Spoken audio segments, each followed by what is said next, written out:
Another week of college football. Oregon avoids an upset. We've got an unlikely, massive Big Ten matchup this weekend. But before we get into any of that, we have to bring William in because we've got to talk about our Little Red Riding Hood version of the college football rankings. Yeah, no, the Goldilocks. That's what it is, the Goldilocks. Your children's stories, right, Jake? Yeah. Sorry, I'm not like you. I don't have kids yet, so I don't know all the children's stories yet. Yeah, you'll get them memorized. Now, I will say this week is brought to you by eggnog. I thought you were about to tell me that you were just having a glass of milk. No, I'm having a glass of eggnog. It's eggnog 30. We're in the holiday spirit. Is that spiked? Thanksgiving is the preseason scrimmage for Christmas. You got to get after the eggnog. Is it spiked or not spiked? This time it's not spiked. Oh, okay. It will be spiked. Okay. Wednesday, we are decorating the house for Christmas. Tomorrow, it will be spiked. Also, shout out to Mrs. Moose, my wife. Today is her birthday. Oh, yeah. 19th. Shout out Mrs. Moose. She is the GOAT. Shout out Mrs. Moose. She is the best mother in the world, the best wife, best teammate, best friend. So I had to give a quick shout out to my wonderful, beautiful wife. And she didn't make you get married in the fall, did she? Nope, we got married in the winter because I had one rule when we were getting married. You know what that one rule was, Jake? No fall weddings? I said, I don't want to get married during Christmas, or not Christmas. I don't want to get married during football season. NFL, college, all the like. I said, so we got married in February, right when Christmas season ended, because we both like the cold weather seasons. So funny enough, so I went and I'll tell this story when we get into our rankings. I went up and told my wife the other day, and I said, thank you for not making me get married during college football season, because my ex-girlfriend, who I've talked about previously, that I skipped her mother's wedding for the Ohio State-Michigan game. I don't regret that decision at all. Nope, shouldn't. Great choice. Her family is like still friends with me on, social media, and she popped up, she got married, and I was just like, I would never have done that. I would have never gotten married in an Ohio State game. See, this is why we were never meant to be, because you chose to get married in the fall, the same day as an Ohio State game. Honestly, same game that was at Wrigley. Like, I considered going to that game because I just thought it was cool. And my wife knew we were never getting married during football season. Good move. Shout out. Hashtag ban fall weddings. Shout out to the godmother. You're the godfather. That's the godmother. Yes. Let's get into our college football ranking reactions. Third week in a row here. We'll do too high, too low, just right. First off, give me your team that's too high on your rankings. Penn State. Really? And I think the only reason I say that is because, and spoiler alert, my too low is behind them. But I think Penn State and even Texas, I don't think they've done anything to wow me. But Penn State more in particular, because I'm looking at Penn State's schedule, and they haven't beaten anybody. In the one game they played against a ranked opponent, Ohio State, was close. Hey, Illinois is ranked now. That's true. That's true. And they might have been ranked when they played them. So I will give them kudos to that. So I backtracked a little bit of that statement. But Ohio State, they played Ohio State, which looked like a close game on paper, but it was not. Ohio State spotted them 10 points and then gave them another 7 when Will Howard decided to, heard a funny joke, so he decided to use the ball as a knee slapper and put it to the back of the end zone. So I think Penn State's just a tad too high. I don't think they're not a college football playoff team. I just don't think 4 is the right spot for them. I think it's the right spot for another team that I will mention later. Yeah, I thought about Texas at this one because I feel like early in the season, Texas was hanging their hat on beating Michigan. Well, Michigan sucks. Michigan is not a good football team. So they haven't really beaten anybody of note. They lost to Georgia. And honestly, like, what is Texas? Like, last week they didn't look great against Arkansas. It's one of the struggled against Vanderbilt. They beat Florida, but Florida did not have DJ Lagway in that game, so it's hard to even judge Florida in that game. Right. Like, they really haven't beaten anybody that good. Vanderbilt is the best team on their schedule that they have beaten. And that's not really something to hang your hat on if you're going to be ranked the third best team in the country. 100% with a loss, with a double-digit loss. Yeah, with a loss at home, nonetheless. Mm-hmm. So I would say Georgia, but there's one that's way more egregious is even ranked, and it's Missouri. The fact that they didn't move. They didn't move. They lost. Again. That's mind-boggling. Again, I know that that game was close. Missouri, I didn't even watch that game because at halftime they were down 2 scores, and I thought, well, there goes South Carolina. And then I looked later, and all of a sudden, Missouri is winning. So I was confused, but then obviously, Missouri forgot how to tackle anybody, and Rocket Sanders just bullied his way into the end zone. Yeah, didn't even breaking try 6 to tackles is Sanders. unbelievable. And then shout out He to ran Lenora the ball. Sellers. They ran the ball, and he just bullied his way up the middle. It was awesome. Missouri has no business being ranked. I don't know if the committee just can't determine if somebody else is worthy, but I'm telling you, I could probably pick a couple other teams that I think are more worthy than Missouri at this point. And I really think that they're keeping them in there as a way to justify some of these other teams, being ranked as high as they are. But if you really wanted to get into it, like, I don't think Missouri even deserves to be ranked. I mean, I don't think any of the SEC teams deserve to be ranked. I'll put that out there. But I mean, I will say at this point, you are starting to split hairs between 3-loss teams. Are you going to put, another team from like, I don't even know. Actually, now that I look at this, like, is Navy going to get in there? Is Memphis going to get in there? Navy doesn't deserve to sneak that. Navy doesn't deserve to be in there. But look at LSU. I mean, I know LSU struggled, but LSU's a better team than Missouri. They haven't gotten freaking well. They got mollywopped by Alabama, but so did Missouri, and Missouri got beat a hell of a lot worse than LSU did. So why is LSU ranked? Not ranked. LSU just lost to Florida, though. LSU has lost 3 games in a row. Right, but I agree. Okay, I don't think LSU is not 3 in a row, right? They've lost 3 in a row. They've lost 4 games. Yeah, they're 6-4 right now. You know what? All right, screw that. I'm sorry, I forgot about the 4th game. So I forgot about. I was thinking USC, A&M, Ole Miss. Yeah, I mean, I really don't know how they're ranked, but I guess when I look more into this, there's not many teams you can actually justify to be ranked unless you're really going to start digging into your bag and decide that Western Kentucky deserves to be ranked, or because even the Big Ten, like every Power 4 team other than I think Kansas State, but Kansas State hasn't looked good the last 2 weeks. They lost to Houston. The Houston loss is not good. Arizona State's not bad. Arizona State's actually a really good program, but I guess Memphis at 9-2, but Memphis's 2 losses are UTSA, who is 5-5, and Navy. I guess if you really wanted to dig into it, but you're just ranking them based on having 9 wins, not actually, being good is what I see at that. Yeah. So speaking of Arizona State, Jake. Oh, Arizona State. That is my team that I think is ranked too low. I think Arizona State deserves way more credit. I think the fact that they started so low, they have 2 losses, Texas Tech and Cincinnati, which, not the best, but I mean, they handled Kansas State last week. They absolutely handled. That game was actually never close. This says 24-14. Kansas State handled them. Arizona State has been incredibly consistent, and I took a while to buy into them. And the beginning of the year, they were kind of getting going, but now Cam Scatabo is just handling business. Kenny Dillingham has that program rolling where they have an outside shot at making the Big 12 championship game and making the college football playoff at this point. Yeah, and I'm pretty sure their quarterback, Sam Levitt, is a freshman. Is he not? Let me double check that. He is playing out of his mind though. He is a freshman. He's phenomenal. Jordan, but he's a redshirt freshman. I will say that he's a redshirt freshman. He threw 23 passes last year. Was Nico a redshirt? I thought Nico played enough games that he wasn't a redshirt. No, he was redshirt. He's redshirt. I thought he played enough that he was not a redshirt. But anyways, yeah, Sam Levitt threw 23 passes last year. But I mean, he went for 275 and 3 touchdowns this past weekend.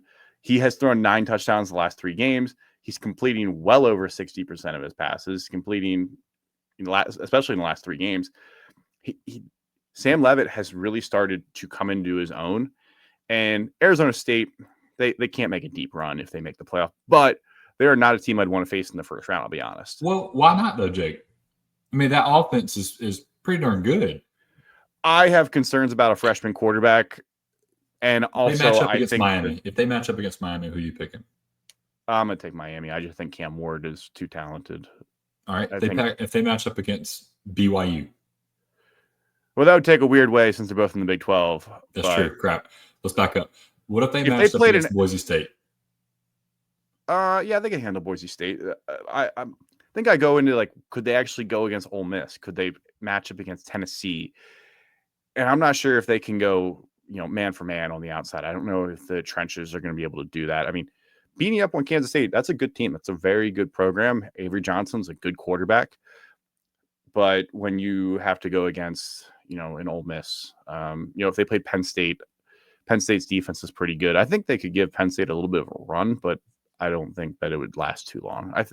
I think the first round they could be dangerous. I don't know if they could be dangerous in the second round. Right. Who is your too low? Indiana. So I'm splitting hairs here, but Indiana is 10-0. They're beating teams by an average of about 26 points a game, which is very difficult to do. So you want to talk about their strength of schedule all you want. Great. They're doing exactly what they're beating teams by an average of 4 touchdowns. So they might be playing weak opponents, but they're doing exactly what they're supposed to do to them. Yes, they struggled a little bit against Michigan. They've had one letdown game the entire season. Penn State has lost, albeit to Ohio State, and Texas has lost, albeit to Georgia. But those teams have both lost. You know what Indiana hasn't done? Indiana hasn't lost. So why are we punishing them, and why are we treating them like they're some second-class citizen? Yes, they finally got into 5th. I don't know why it's taking them so long. Why not make them 3rd? I really don't understand why they're not the 3rd best team in the country right now. I mean, they're undefeated. Oregon and them are the only undefeated teams. I mean, you could even make an argument and put them in 2nd. But Ohio State's lost to the number 1 team in the country. I mean, I guess Penn State's lost to the number 2 team in the country. So, there's their loss. But they're not beating teams. Penn State's only beating teams. Well, they're beating teams by 19 points a game, which is still good. But I don't know, man. Like, I think Indiana has proved it over and over and over again. Now, there will not be any questions. There won't be any more prove it after this week. So, they have their chance. This is the week. The problem is the debate that's going on right now is that if Indiana loses to Ohio State, they might not make it to the college football playoff. And I think that's bullcrap. Their strength of schedule is obviously not great, and it's going to get a significant bump this week when they play Ohio State. It's 106th. It's not going to be 106th after they play Ohio State because the strength of schedule is based off of the teams you've played, not the teams that are still. Right. They have the 106th strength of schedule. They have the 4th remaining strength of schedule. Yeah, that's what I was going to. The remaining strength of schedule is number 4. So they're going to play. Ohio State's going to jump it up. And I know Purdue's not good. That's going to honestly hurt it more than help it. But it's going to jump up. It's going to be better. Is it going to be, in the same realm as, Georgia? No. Is it going to be in the same realm as Ohio State? No. Ohio State's is 28th. Georgia's is 1st. Oregon's is 43rd. But when you look at some of these other teams, Miami, 54, BYU, 53, it's not going to be that far behind them. Right. But the current strength of schedule, I do understand that argument. It's like you're winning, but right. I don't have a problem with it because you're winning, but again, you have basically played nobody with a winning record yet. And I hear that, and I use that argument all the time against people. I just think at this point with 10 wins in a row, they have not lost, and they're beating teams by 4 touchdowns a game. I mean, I don't know what else they're supposed to do. I mean, we can't continue to punish them. I guess they're not being punished to being number 5th. Again, I said I'm splitting hairs. I think they should be 3rd or 4th.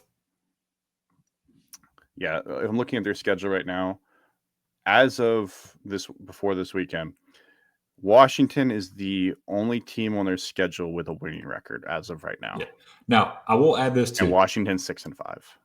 I do not think that Indiana is the 3rd or 4th best team in the country. Let me make that clear. There's a lot of teams out there that I think can beat Indiana.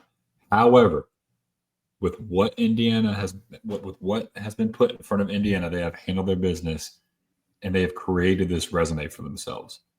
So I'm not saying on a neutral field that they could beat Texas, that they could beat Penn State. I get that. I think they could beat Penn State. I think they could hold their own against Texas. But don't hear what I'm not saying. I'm saying based on what Indiana has done so far, they should be ranked higher. Not based on who they could beat and who they couldn't beat. I'm talking about who they have beaten. Yeah. No, I mean, and for instance, they handled their business against Nebraska. They beat them by 50 points. Ohio State wins by, 4 or whatever the number was. So when you want to talk about comparative, you can look right there and directly compare. It's this weekend, Ohio State played Northwestern. They win 31-7. They beat Northwestern 41-24. Similar. So, obviously this weekend they play, and we'll get a true, who's better between the two of them. There won't be any doubt after this weekend. That's for sure. No, we'll actually know how good Indiana is after this weekend. Who is your just right? Ohio State. So we'll stay in the same game. I think Ohio State's earned it. I think their only loss is to – I don't think their only loss. I know their only loss is to the number one team in the country by 1 point. They found a way. There's some games where they have to run the ball to win.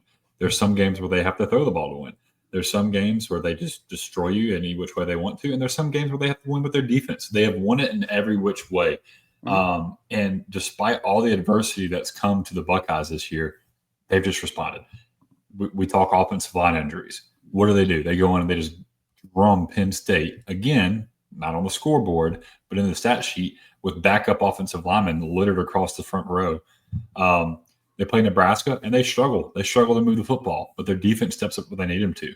They blow the doors off of Northwestern. My only issue with Ohio State, and I think I said this last week, they start too slow. They start too slow sometimes. So you're going up against a high-octane offense, arguably Indiana might be one of the best offenses they play all year, besides Oregon.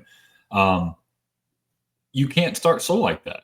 Now, they didn't do that against Oregon, but, you can't keep – when you get into the playoffs and you're getting into the nitty-gritty and you're playing all the best teams in the country, you can't afford to spot somebody 7 points, 10 points like they have done a couple of games this year. Northwestern being one of them, Penn State being another. But with all that being said, I think they are the most complete team, and that's including Oregon. I think Ohio State's the most complete team. Yeah. I mean, this weekend against Northwestern, the way I kind of viewed it, and I heard a couple of other people say it, was this was a play with your food kind of game. Mm-hmm. They knew that they were going to come out of this with a victory some way, somehow, whether it was by 30 points or by 7 points, because they just started doing some weird stuff. Like they're running a reverse and trying to have a Emeka Egbuka throw it, and all of a sudden, like, fun fact, if anybody's listening, a wide receiver can't just throw the ball away. It's intentional grounding if they just throw it away. They have to throw it to a receiver, or it's intentional grounding. I saw a bunch of people confused by why wouldn't Emeka Egbuka throw the ball away. If you throw it in the stands, it's intentional grounding. If you're the second person who touches it. Yeah, if you're the second person who touches the ball, you have to throw it to somebody. So you can't just throw the ball away. And I think that's something that people forget, but he knew it. And for instance, he took a loss, took like a 7-yard loss. And it just felt like it was a play with your food kind of game. But Ohio State has too many of those play with your food kind of games where they're just like, oh, let's try this out because why not? Like, let's try this and why not? But this weekend is not one. So we'll get into this game here later. But they need a fast start, especially at home. Right. Should be a good atmosphere. They do, they do seem like they win, in every way possible, whether it be in offense or defense heck, they even blocked a punt this weekend with special teams. Don't talk about block kicks around me. I'm not ready to hear about that. My just right is Oregon for this weekend because I don't really know how you rank Oregon at this, or not Oregon, my bad, Georgia. My just right is Georgia. We get that right. My just right is Georgia. Because I don't really know how you justify ranking Georgia and where you rank them. You have them behind the two teams they lost to, which is Alabama and Ole Miss, which I respect. They beat Texas, but you can't really justify moving Texas behind Georgia because they only have one loss, even if they are a little overranked. And 10 to me just feels right because we don't know what we're getting with Georgia every week at this point. Talent-wise, they are a top 5 team. The way they've been playing, sometimes they don't even look like a top 15 team at times this year. They are Dr. Jekyll and Mr. Hyde. It doesn't make any sense. And if you wear orange, wait, Jake, should I say it? Yeah, go for it. We'll move into that. So based on Georgia's track record, maybe they're just used to seeing when they see people in orange. They're used to seeing more people in orange than they are in other colors.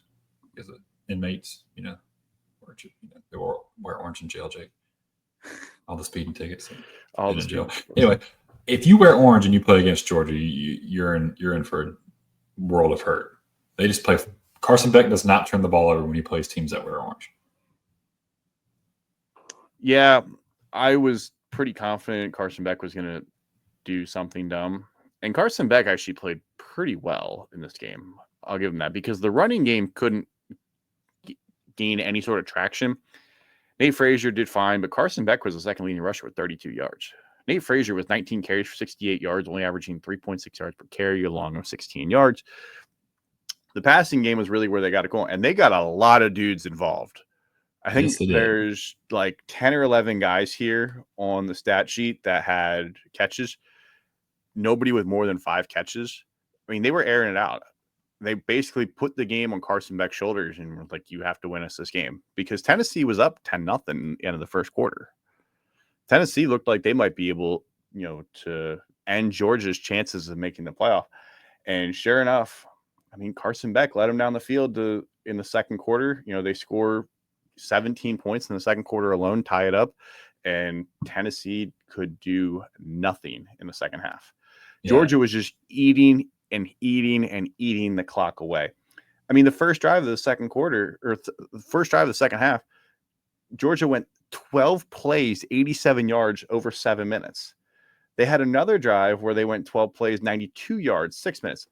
I mean, that's almost a whole quarter worth of plays between those 2 drives alone. So you're not even letting Tennessee get involved.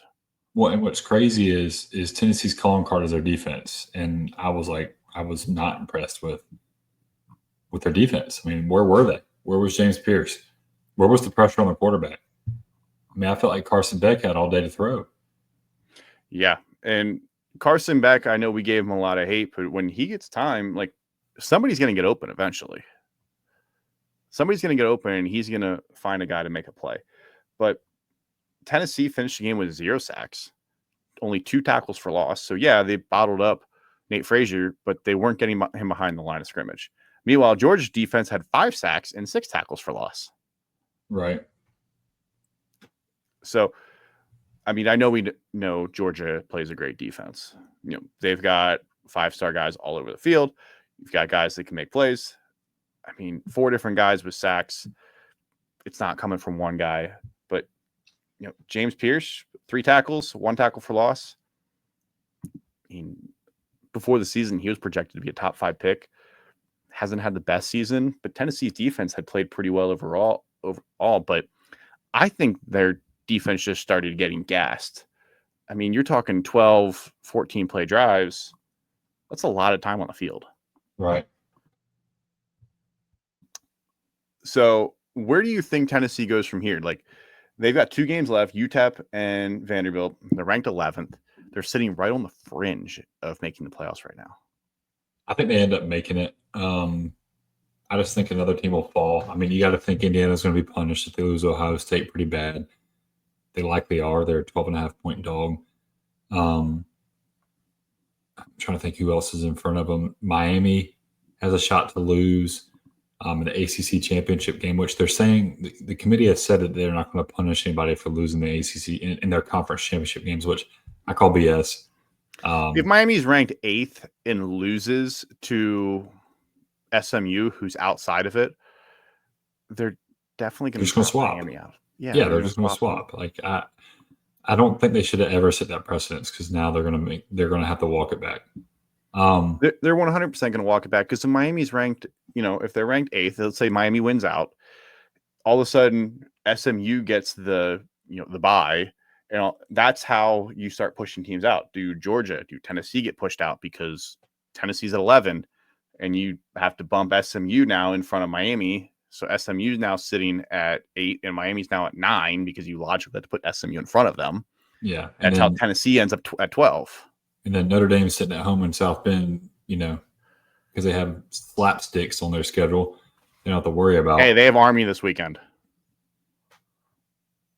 An undefeated Army team. We'll get into that.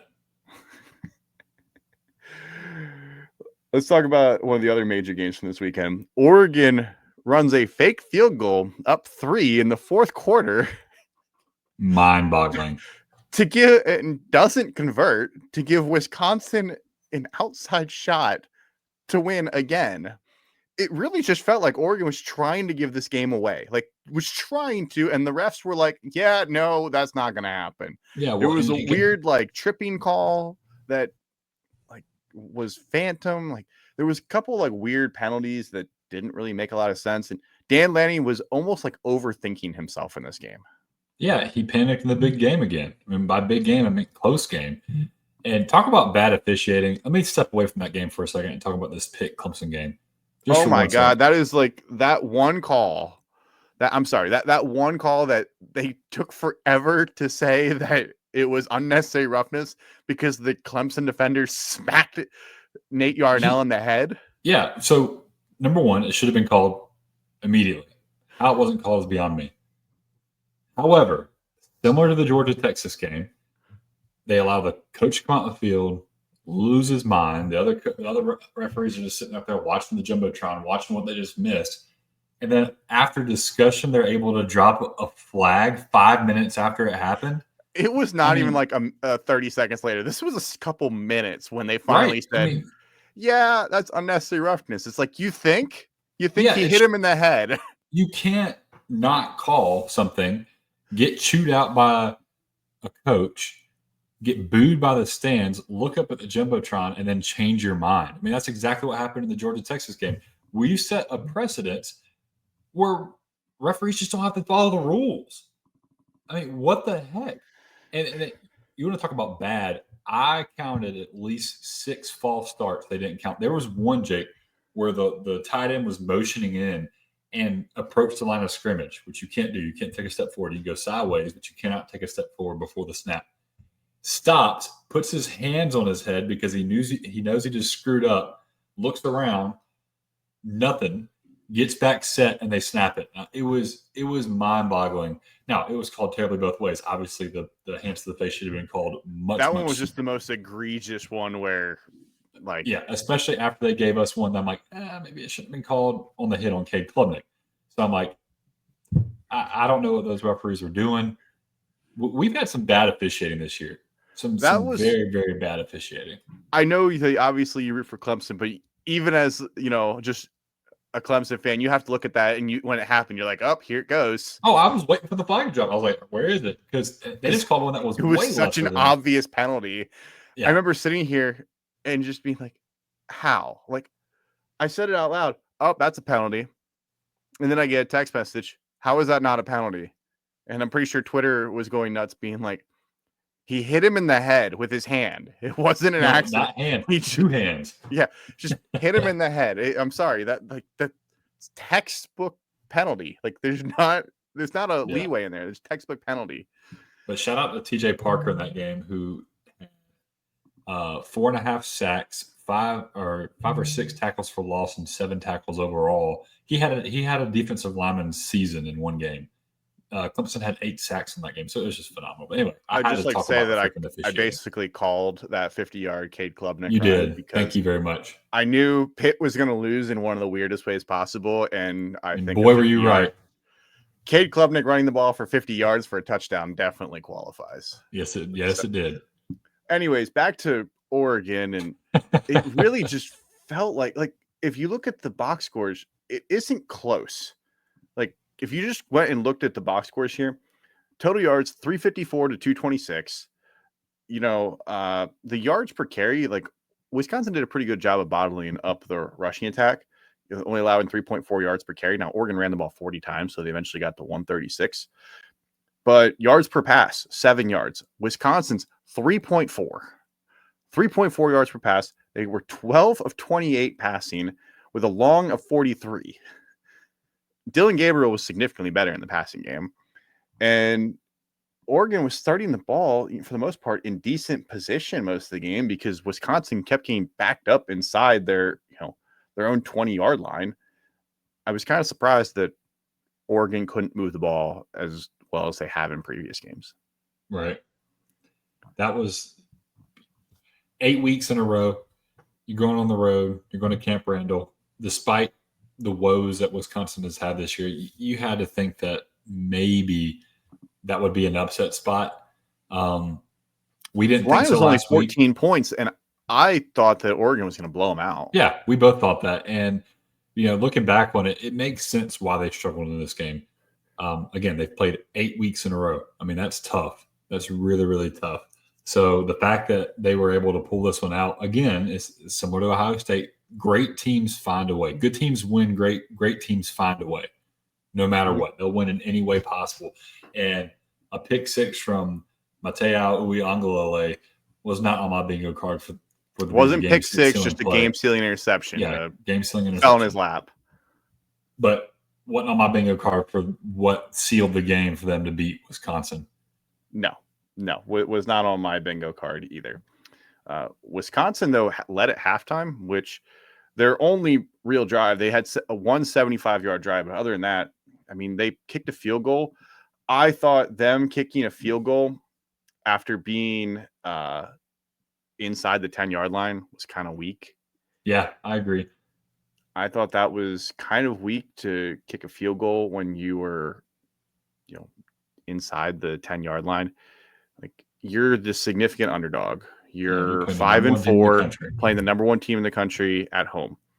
If you score a touchdown there, this game could be completely different because all of a sudden, instead of it being a one-score game, you're looking at a 17-6 game, and you had done a pretty good job holding, Oregon. Oregon scored a touchdown the very next possession, walked straight down the field on them. And, I mean, it was tied 13-13 for a good bit.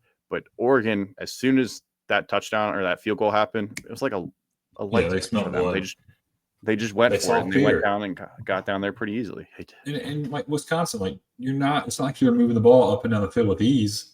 You're in the red zone. You haven't gotten there a lot.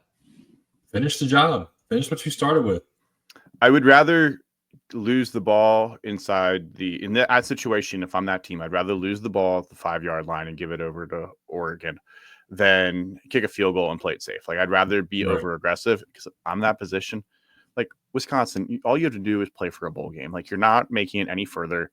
Like, this is the type of win that if you win that, it catapults you into future seasons.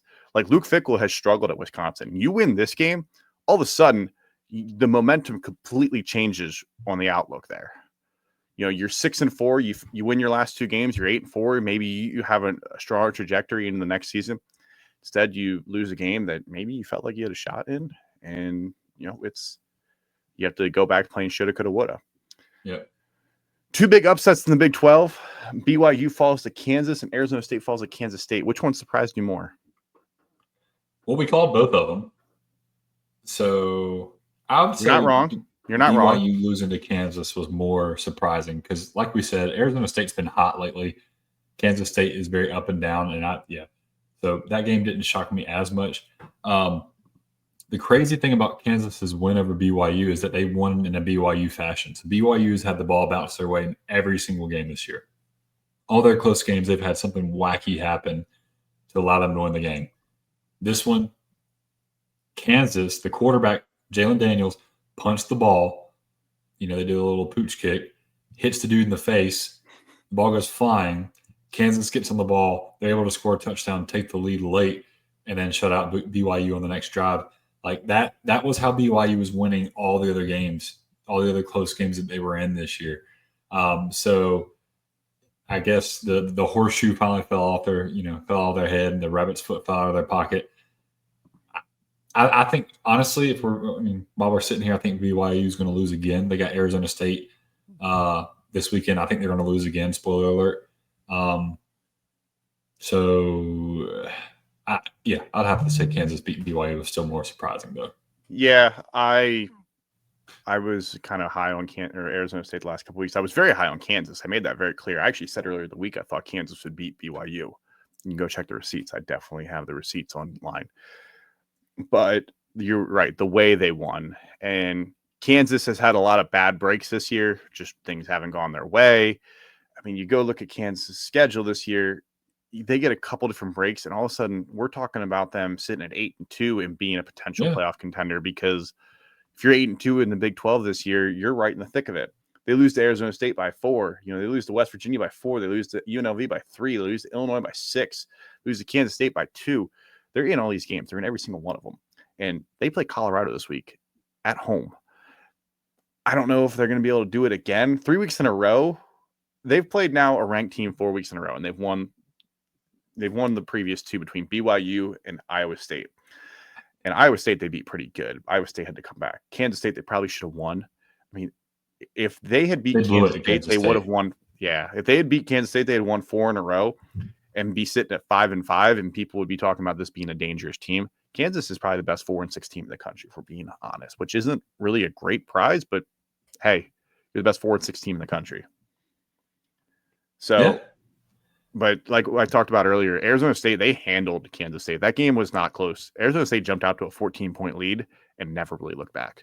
Even if it only is a 10-point game, Arizona State was up big in this game. Kansas State never was really in this. I mean, you go back and you look at when all the scores happened. I mean, it was 24-0. It was 24-0 towards the end of the third quarter. Yeah, Kansas scored a couple garbage touchdowns, but I mean, one of them came with the end of the third quarter. The other one came midway through the fourth. It was never close. They were never winning that game. Yeah. They were never going to win it. And Arizona State just handled business. They ate clock. They handled business. They did what they needed to do. Kenny Dillingham deserves a ton of praise for what he's done, has absolutely turned this program around. Yeah. And Arizona State has himself a heck of a coach, a great program. Sam Leavitt is great.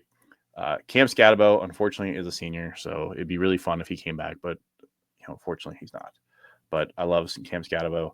Jordan Tyson had himself a massive game, sophomore there, 176 yards. This is a guy that people need to start paying attention to because he has quietly had a monster year. He's got 833 yards and 9 touchdowns, having a fantastic year. Did anybody pick him in their underdog pick? Somebody might have picked him. Oh, that would be crazy if somebody picked on Jordan Raw Chicken Tyson, baby. Yeah, someone might have picked him. Let's jump into our games for this upcoming week. We're going to go through 3 games because one is massive. Top 5 matchup. Indiana travels to Ohio State. We'll start with that one here. Indiana is obviously the underdog here. What does Indiana need to do to give themselves a shot in this game? They need to be able to move the football on the ground. They need to be able to run.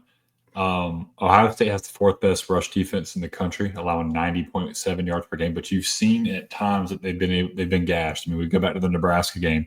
Nebraska was able to run the ball pretty effectively with those counter schemes and making those linebackers think. Now, when it got towards the end of the game, they'd shut it down. But if Indiana can run the football and allow Curtis Rourke to be working with second and manageable, third and manageable, and sustain long drives and keep this Ohio State offense off the field, they're going to be good. Now, Indiana has a really, really high ranked defense too. They're 1st in the country in rush defense, and they're 20th in the country in pass defense.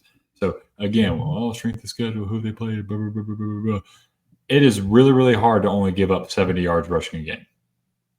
72.2 yards per game is what they're giving up rushing.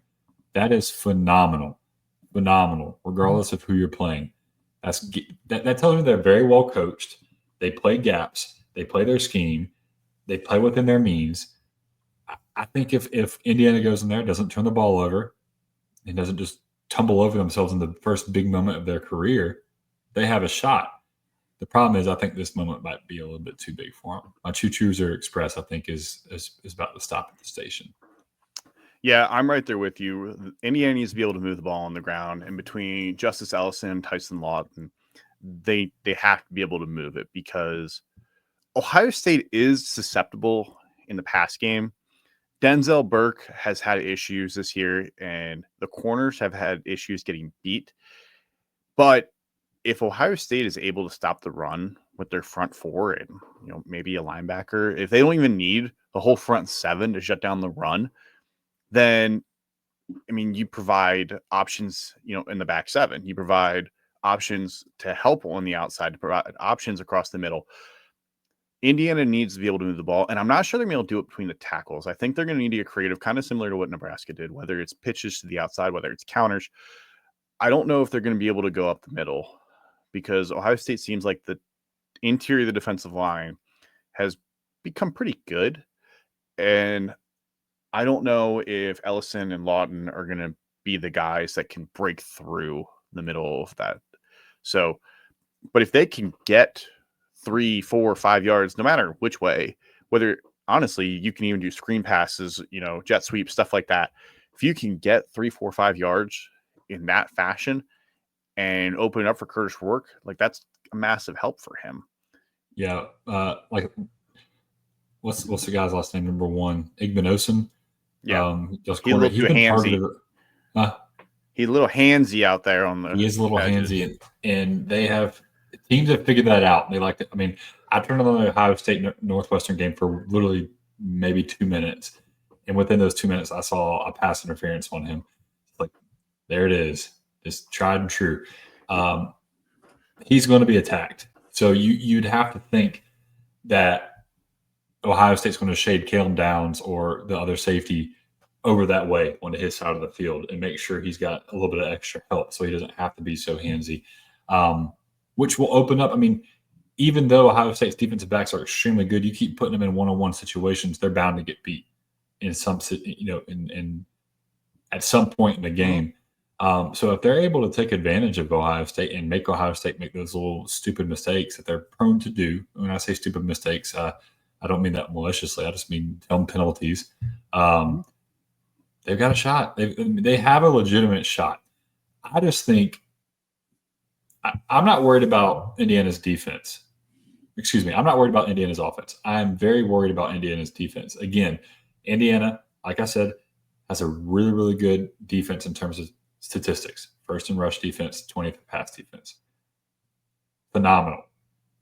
They haven't faced Jeremiah Smith, Emeka Egbuka, Travion Henderson, Quinshad Judkins. Like, they haven't faced a team this deep at the skill position level. Carnell Tate, like it's not fair. It's not fair what they're about to have to face.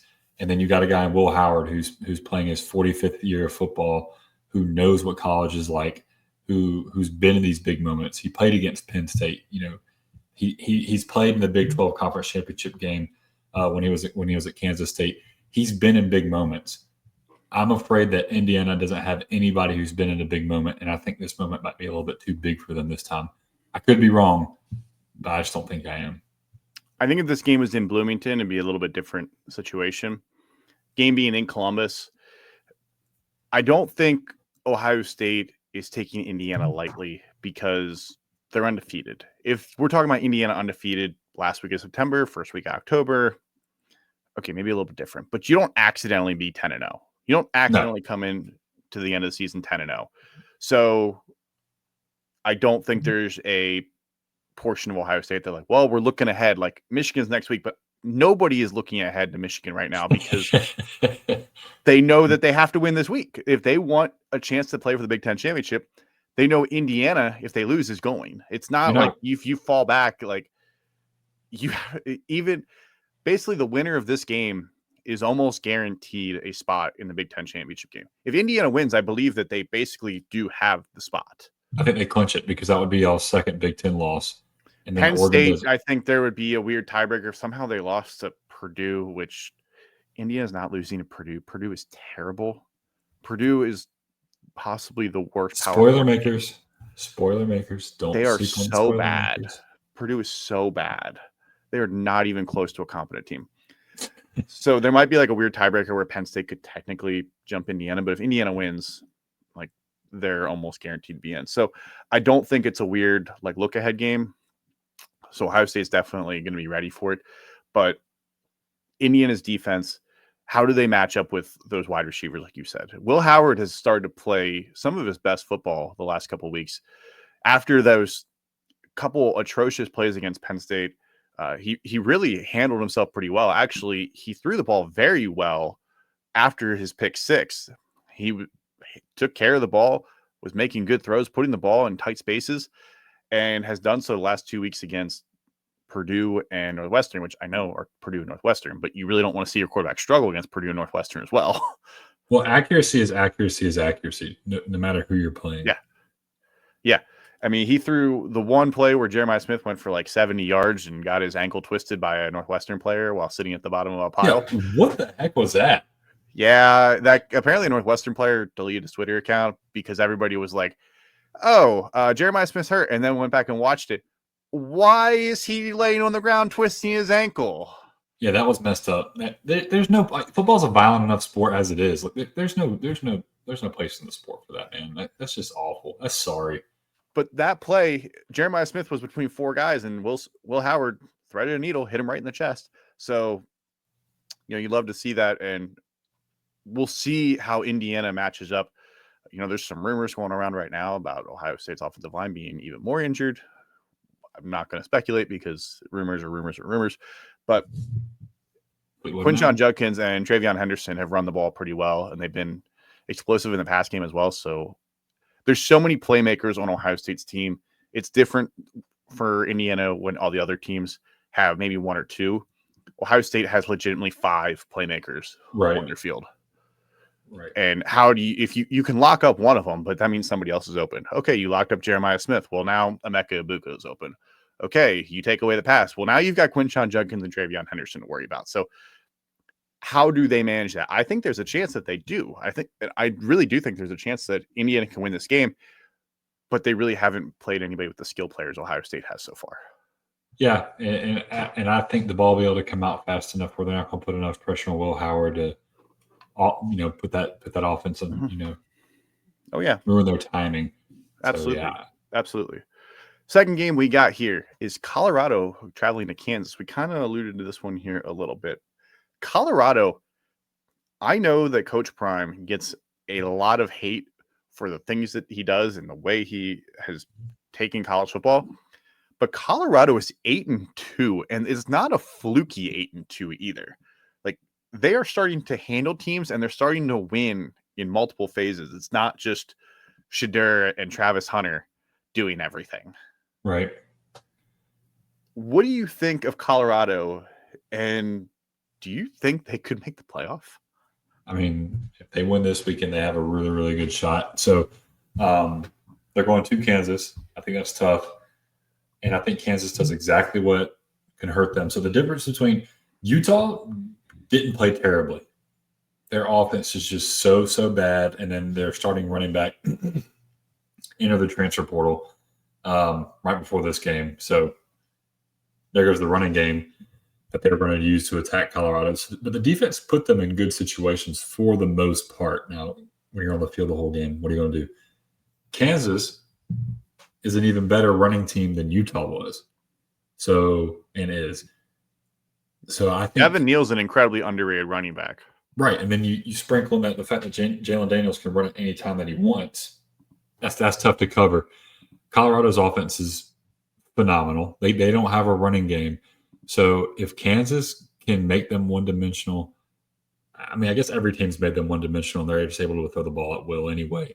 But if Kansas can control the game clock, I think this is going to be a similar game to Miami and Georgia Tech, where Kansas is going to be able to maintain that time of possession, win the time of possession, win at the line of scrimmage, run the football, and just keep that offense off the field. I mean, that's the recipe to beat Colorado. However, I think Colorado is one of the hottest teams in the Big 12 right now. I think they have a legitimate shot to make the Big 12 championship and then the playoff. I think ESPN and college football is foaming at the mouth for them to make that because that's just money galore for them. I think there's 3 teams in the Big 12 right now that are baking grease hot: Colorado, Arizona State, and Kansas. I think Colorado is hitting Kansas at the wrong time. I think Kansas is really starting to get healthy. They're starting to hit their stride. I think Kansas is able to beat them. I mean, Colorado ranks in the bottom 60s in rush defense. Kansas is going to run the ball down your throat over and over and over again and make you call mercy. So that defensive front for Colorado and those linebackers better bring their lunch pail because Kansas is going to get after it. But I'll tell you what, too, those Kansas defensive backs better get ready to run. They better drink a hell of a lot of water. We can't be cramping, against this Buffalo team. So this could be one of the more fun games of the weekend. In a weekend in which people might complain about the slate, I think Kansas and Colorado is a very, very underrated game to watch this weekend. Yeah, I just went and looked something up real quick because Colorado, like you said, they can't run the ball. And they've actually given up a decent amount of sacks and tackles for losses, even though they continue to win. And Kansas, the last couple of weeks, they had 2 sacks against BYU. They had 3 sacks against Iowa State. And they had 2 sacks against Kansas State. They had, what is that, 9? They had 14 tackles for loss for the last 3 weeks. So they're going to get in the backfield because Colorado has the worst offensive line out of those 4 programs that, between BYU, Kansas State, and Iowa State. Colorado has the worst offensive line. That's not a question. That's just a fact. And if Kansas is getting the backfield on them, Kansas needs to control the clock. Similar to what we've seen some other teams do this year, Kansas needs to control the clock. Jalen Daniels is not a quarterback that's going to go out there and throw for 400 yards on Saturday. He's not going to do that. But Devin Neal and Jalen Daniels can control the clock by limiting the number of possessions that Colorado gets. Even if they don't score, even though they really do need to score most of the possessions. But if they can, take, each team getting, 9 or 10 possessions down to 7 or 8, I mean, those are just less chances that Colorado has to score. Kansas has a pretty good defense. They don't get enough credit. I mean, they struggled at times earlier this year, but I mean, the offense can score and the defense can hold people. They just haven't been able to put it all together most of the time this year. This past weekend against BYU, the offense didn't really fully ever get going, but the defense played strong. Yeah. Against Iowa State, the defense played okay, but the offense scored 45 points. So if they can put it all together, they 100% have a shot. But similar, as we talked about, I mean, Travis Hunter is one of the best players in the country. You talk about the skill players on the outside that Colorado has. Can the defensive backs hold up in coverage? When they start going against guys like Jimmy Horn, are they going to be able to hold up? Or, Kobe Bryant out there, is he going to be able to hold up? Jake, I got a confession. I mean, the trust tree. Yeah, we're in the trust tree. I might be starting to lean towards Travis Hunter being my favorite to win the Heisman. I'm not super opposed to that take. So I saw a mind-boggling stat. So everyone wants to compare Travis Hunter, because first the thought was, well, we've never seen this before. And then the thought was, well, Charles Woodson, Miles Jack. Miles Jack has 68 career carries across 3 seasons. Right, in 400 yards in his career. Travis Hunter has, I think, 600 yards receiving this year. No, I think he's got even more than that. Yeah, it might even be more than that. Travis Hunter has 911 and 9 touchdowns. And so there's my other point. Charles Woodson had 7 catches in his Heisman campaign year where he played both sides of the ball. Yeah, Travis Hunter has 9 touchdown catches alone. It's less than that. No, I mean, 7 catches, that's not Heisman. That's not playing both ways. Right. People want to compare. So Charles Woodson won the Heisman and he played offense and defense. So people would compare. We're comparing Travis Hunter is 6th in receptions, and he is where'd he go? He is 14th in receiving yards, and he's playing 130 snaps a game. Yeah, I think that he has to win the Heisman Trophy at this point. I mean, I love Ashton Jeanty. You talk about most valuable player, you take either of those guys off their team, they're nothing. A little concerned that Boise is trying too hard to make Ashton Jeanty the Heisman. Yeah. Forcing him the ball because they kind of have to. I mean, I know they have to. Maddox is an okay quarterback. They feed him so much, and I know they load the box, but it feels like a little bit that Boise's pushing it so hard. Here's our chance, here's our moment kind of thing. Could you imagine Travis Hunter just has to play? Yeah. I mean, could you imagine a group of 5 team winning the Heisman, though? Has that happened before? I mean, there's been, Houston, Andre Ware won it. Oh, that's true. Houston's Power 5 now, or Power 4 now. Ty Detmer at BYU. Okay, that counts. I think there's actually a handful of guys from Group of 5 that have won it. Let's go into our last pick here, or last game here. We'll preview, and then we'll go into our picks in our underdog. Army is playing Notre Dame this weekend. Army actually has the second worst strength of schedule and has not played anybody with a pulse. What percent chance do you give Army to upset Notre Dame this weekend? In Notre Dame, nonetheless. 20%, maybe less than that. I would say you give them 20%. 15% was probably where I'd land. You may give you a fun stat, Jake? Yeah, give me a fun stat. Army is first in the country in passer efficiency on the offense. First. Now, of course you want to hear a more fun stat? Yeah, let me hear another fun stat. They are last in the country in passing yards per game. That sounds about right. So when they do throw the football, they are efficient as hell, but they do not throw the football. They are also first in the country in rush offense. They run for over 300 yards a game, 334.9 to be exact, which is insane. And believe it or not, Notre Dame's weakest part of their team is their rush defense, which does not bode well when you play a rushing team. Right. But when you know what's coming, that changes things just a little bit. I'll give them that. Like, when you know Army's going to run the football 4 downs on a drive, you can play it a lot differently. Hey, would you consider Riley Leonard a Heisman contender? No. I'm still shocked that somebody suggested that. They should be tarred and feathered and lose. They should have their college football license revoked.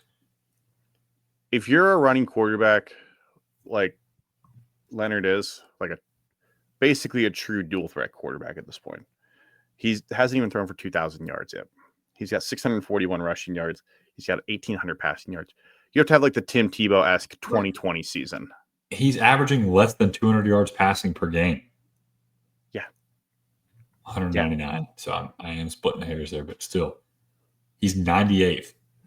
Notre Dame is 98th. No, they played in 10 games. He's averaging 180 passing yards a game. Yeah, so less than 200. Yeah, 180 passing yards a game. And you have 12 passing touchdowns. I'm sorry. Yeah, you're not being considered. And you lost to Northern Illinois, which should disqualify you from the Heisman period. Yeah, but and for the college football playoff, but I'm not going to go down that path again. I pulled up Heisman winners real quick on that note. Roger Staubach also won it in 63. That's like the only Army Navy one I'll actually consider. There's a guy from right outside of Sumter County from Manning, South Carolina, who won it. He played at Army. I'm forgetting his name. We'll put some respect on his name. You got to keep him. I don't know, but I looked up all the Heisman, and some guy named Terry Baker, who played at Oregon State, has a picture for basketball, but he won the Heisman. Hey, that's fun. You didn't know Heisman played basketball? I mean, all these guys are just natural great athletes, but yeah, apparently he was a really good basketball player too. He was the point guard. And he also majored in mechanical engineering, so he was a true student athlete. Wow. Nerd, absolute nerd. Anyways, time to talk about our underdog picks, because underdog is the best way to take your college football fan to the next level. Make sure you use promo code WALK-ON for this weekend, because you can draft your perfect team or make your pick'em entries. We only got 2 weeks left in the regular season. You got to take advantage of it while you can. But the good news is bowl season's coming up. There's plenty of time to make your picks for bowl season. We've been using underdog all season long. William's been crushing it. I've been doing okay. He went 2 for 2 again last week. Make sure to sign up using promo code underdog, go to underdog, use promo code WALK-ON to get your first pick. First time deposit up to $1,000 in bonus cash. You can visit underdogfantasy.com. Find them in the App Store, Google Play, Apple, whatever you use. Must be 18 or older to play, and terms will apply. Let's recap our 2 picks from last week. Go ahead and tell me how you won. No. Jake, you owe the people to explain your Carson Beck lock. He was a lock. I mean, come on. Carson Beck was a lock for an interception. And then Jake, you said free money. You said free money. It was. And if anybody lost because of Carson Beck, DM me and I'll help you out somehow. I don't know how, but I'll do something. Honestly, DM me if you actually just send me a screenshot that you did Carson Beck higher than half an interception. I don't know. I'll reimburse you or something. I'll do something. Or just Oh, we save that both. money, Jake, because I'm going to need help. If Indiana beats y'all, I'm going to need help paying for those 12 blooming onions that I'm about to sit here and eat. I forgot that you agreed to do that. That's so many blooming onions. All right, but we both had Kevin Jennings throwing for higher than 223.5 passing yards. He He crushed blew that. that away. Almost threw for 300 yards against Boston College. That was a great game. I think We both if Cass, thought that was going to happen. We both thought he was going to blow that out of the water. yeah, and we were both right. So kudos to us. If Castellanos plays in that game for Boston College, I think they might win it. What a weird situation for Boston College. Very weird. Very, very weird situation. I don't get it. I don't quite understand it. I don't know what happened. I just know that he's going to be the Florida State quarterback next year. He's going to be the Florida State quarterback. He's going to trade his golden crimson for some golden crimson. I also had Jordan Tyson for higher than 77.5 receiving yards. I almost had this at the beginning of the second quarter. Jordan Tyson had 176 receiving yards.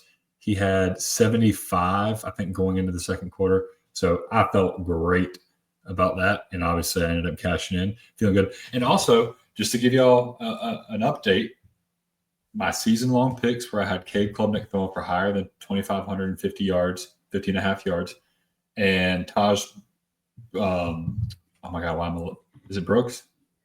Why am I forgetting his name? Brooks. Yeah, Taj Brooks. And it sounded right for me.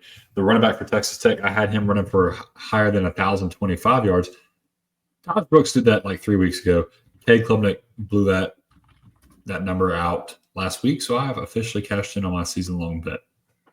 Well, that's good for you because mine aren't looking great because Isaiah Bond only has 483 yards and Luther Burden only has 470 or 574 yards, and I need them both to double what they've got right now. So, hey, 2 games left. Yeah. If they both have unreal career games their last 2 weeks of the year, then maybe we'll get there. The Luther Burden one is just shocking to me. Yeah, he had 1,200 yards last year, and somehow same quarterback, and the Missouri sucks. Don't get it. Anyways, 2 picks for this weekend. You go ahead. I'll let you go first since you're the hot hand. Okay. We talked about this earlier. I got Jalen Daniels going for higher than 247.5 passing and rushing yards. He's hit that in 4 of the 5 of the last week, and the only reason he didn't do that once he ran for 30-something yards, but didn't quite hit the mark. He's playing against a Colorado team that's not that good at getting after the passer, not that good at stopping the run. They're vulnerable on defense. Let's just put it that way. And I think Jalen Daniels, with Kansas playing the way they are right now, they're hitting their stride. I'm feeling pretty good about that one. I'm also heading over to the Indiana game with Ohio State. I think we talked about it. All the weapons that Ohio State has, I think Will Howard can easily pass for higher than 246.5 passing yards. He's hit this 5 times this entire year, which is a little disheartening, but then you got to think he doesn't play the full game very often. So Ohio State is number 1 in the country in point differential. They're just destroying people. And Jeremiah Smith, have you ever heard of him? That name rings a bell. Yeah. So this is more towards the Jeremiah Smith than Will Howard, but I'm just putting Will Howard's name on it with his passing yard stat. The one thing about that Will Howard one that is at least promising is Oregon was his highest game of the year at 326. The best defense they've played. His lowest game of the year was Penn State at 182. So if he meets in the middle for Indiana, he's right there. So for mine this week, I am starting with Jalen Milroe's longest rush higher than 16.5 yards. They're playing Oklahoma this week. Oklahoma is, I don't want to say they've kind of mailed it in, but they're in a rough spot. I think Jalen Milroe has at least one long rush. He has 7 games where he's gone for at least 16 yards. So there's one game in there. He only got 16. So I think he'll go for at least one long run because I think Oklahoma is just basically packed it in. They mailed it in for the year. Yeah. And then I have Emeka Egbuka going higher than 50.5 receiving yards.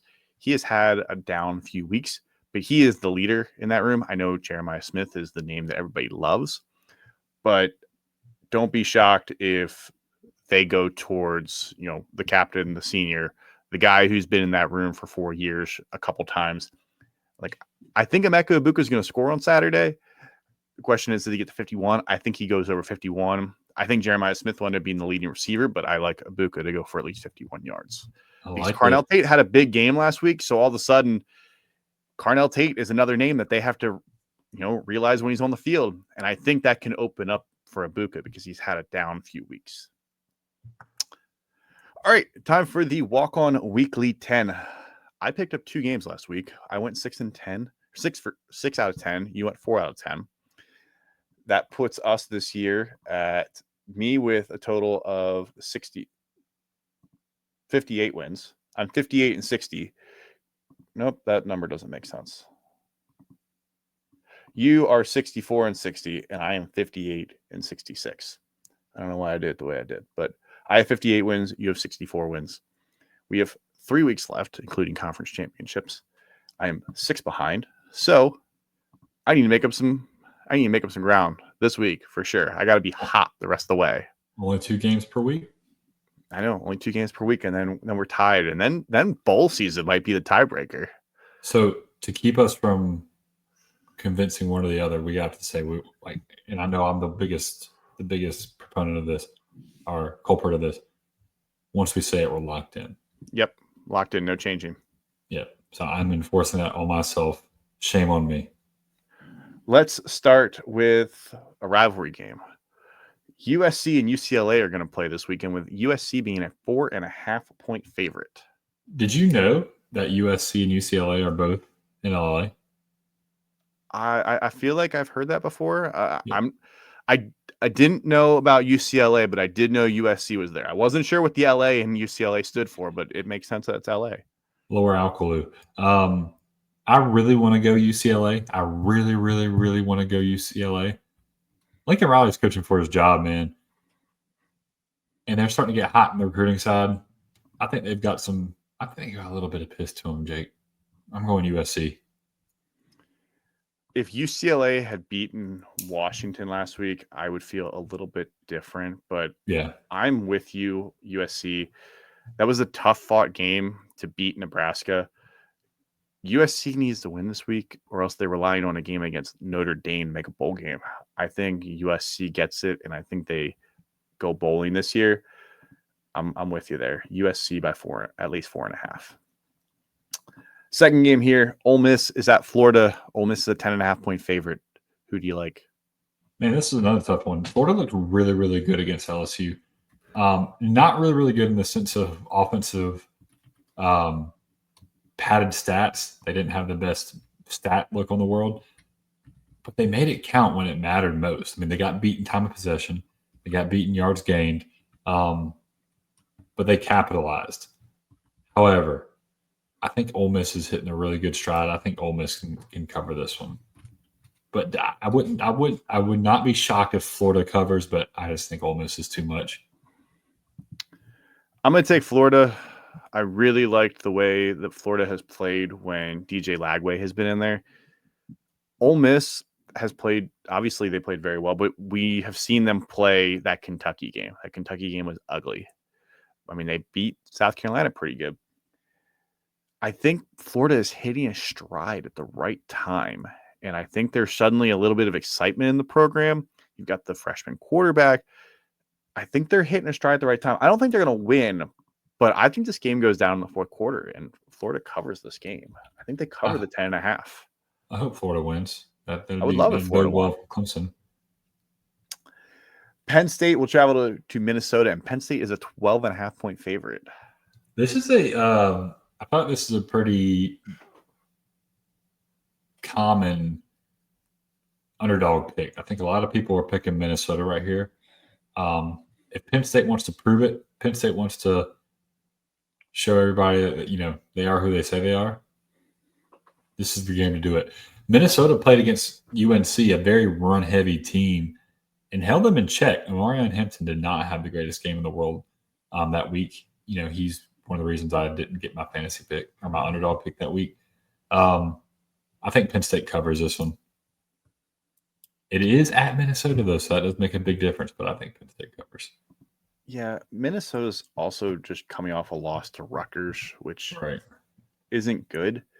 Max Brosmer is a decent quarterback. He's not great. He's not bad. I think Penn State wins this game like pretty easily, if I'm being honest. This feels like a game where people are talking about it as a potential upset, and then Penn State goes in and wins like 35-10. And like it's not actually that close. I think Penn State wins this game pretty easily.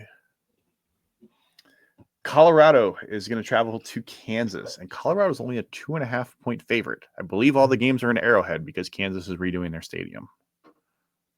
I'm going Kansas. I'm going Jayhawks. We talked about it earlier. I think what Kansas does offensively matches up perfectly to go up against this Colorado team. If Kansas can control the line of scrimmage, control the time of possession, I think they win this game. Kansas has beat 2 ranked teams in a row. Let's make it 3. Yeah, I think they make it 3. I do. I think they beat Colorado this weekend. They can get pressure on the quarterback. Shedeur can move. Shedeur can get out of the pocket. They've got to be able to slow down the wide receivers, though. But if you can get pressure, I mean, we say that, and then Colorado continues to win every week. I just think Kansas has a more explosive offense than what some of the other teams they played, and someone who can control the clock a little bit better. So I'm going to take Kansas as well. We're getting low on games because this is a little bit of a light slate, a couple of games. So we've got Pitt and Louisville this weekend. So Pitt is a 7.5-point favorite. I'm going Louisville in this one. Louisville, that was one of the worst endings in football I've ever seen in my entire life. What they did, lost to Stanford? Well, it was how they lost to Stanford. They gave up a 4th and 1 20-yard touchdown pass. Then they have 10 seconds on the clock, run a pass out of bounds for 2 yards. The guy decides to grab his leg, push him up. There's a 15-yard penalty. And then you jump off sides on the field goal attempts. They get the kick again, and then they make it 52-yarder, 51-yarder. So I love how the kicker said that he thought he was going to be good from 56. That kick was not going to be good from 56. That was going to fall short at 56. But Pitt had a lot of injuries in the Clemson game, and I think that's going to cost them. So I'm going to go Louisville. Louisville's ability to pass is going to make Pitt pay. I know Louisville lost to Stanford, but I'm more confident in Louisville at their best than Pitt at their best. Yeah. Pitt has too many flaws. I mean, we've seen them when they match up against teams. They played Clemson really tough. They also got smacked by SMU. This game is in Louisville. If it's in Pitt, maybe a little difference. I'm going to take Louisville here. Army is a 14.5-point underdog on the road in South Bend against Notre Dame. I have not picked Notre Dame one time to cover this season. Is it their first today? And every time I pick them to cover or pick the other team to cover, they cover. The Notre Dame does not allow them to cover. That was wonderful podcasting, wonderful speaking. Are you going to bad juju it? I am hoping this causes bad juju, but I also just think Notre Dame is able to walk the dog against Army team. So this is really boring because I'm taking Notre Dame here because Army just hasn't played anybody. They're 133rd in strength of schedule. That's not good. It is last. Not good at all. Second to last. Actually, Liberty is last. Liberty. Liberty Mutual, if you want to sponsor us, by all means, you're welcome to. Yeah, I'm going to take Notre Dame as well. I mean, Notre Dame is rolling. Notre Dame is playing very good right now. They're beating everybody by 30, 40 points. Yeah. I don't think that's going to stop this weekend. I think Army's good, but I don't think Army's good enough, basically. Alabama is a 13.5-point favorite on the road against Oklahoma. This is one of the easier games for me. I got Alabama in this one. Got Alabama big. I'm kind of surprised that the spread's as close as it is because Oklahoma has not played well in a while. And, I mean, they should have beat Missouri and blew it. So I'm just not confident in Oklahoma being able to compete with Alabama when Alabama beat Missouri 34-0. I don't care where the game is. The game if you play on Mars, and I'd be taking Alabama minus 13.5. I know gravity and Jalen over. I don't know if that goes hand in hand. LSU is a 7.5-point favorite against Vanderbilt. Diego Pavia or Garrett Nussmeier? It's going to be a Pavia party down there in Nashville.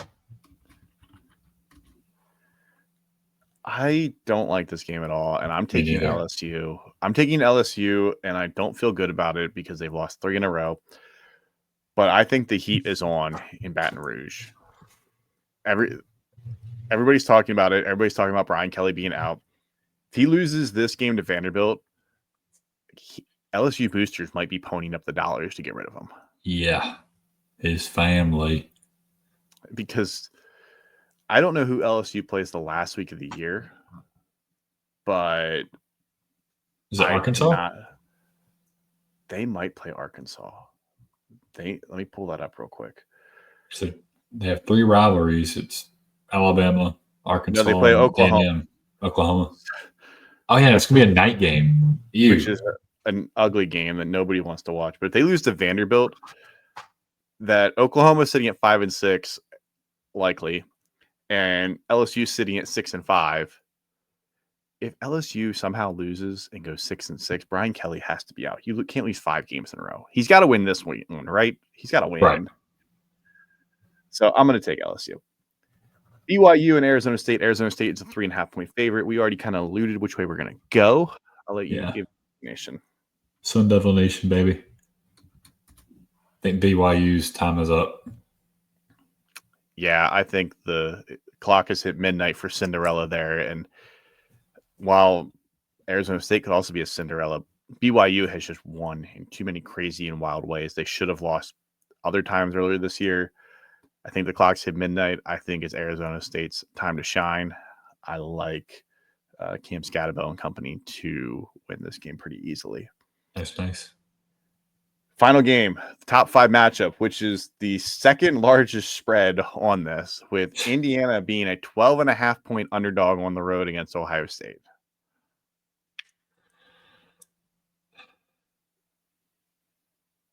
You want me to go first? You go first. I'm going to take Indiana to cover. And I don't think Indiana wins this game. I really do think Ohio State wins this game. I just think 12.5 is too many points in a top 5 matchup. Now, the last time I remember there being like a top 10 matchup and the spread was also this big for an Ohio State game was the CJ Stroud 7-touchdown eruption game where it was 49-0 at halftime against Michigan State.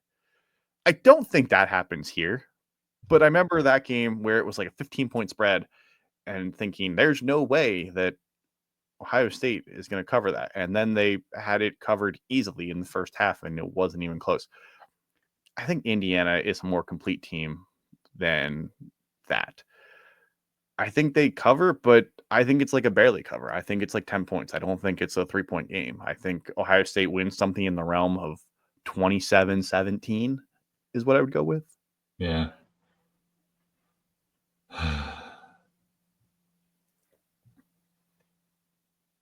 You know, I've been putting my money where my mouth is all year. I got to ride with my Hoosiers.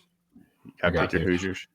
My brain is screaming at me right now saying Ohio State, Ohio State, Ohio State, Ohio State, Ohio State. But I come back to Nebraska, the game I just happened to be in attendance for Ohio State.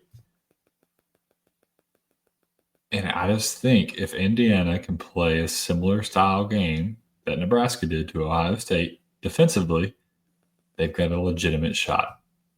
And I think Indiana is way more talented as Nebraska is. Way more talented than Nebraska is, as we saw on the field.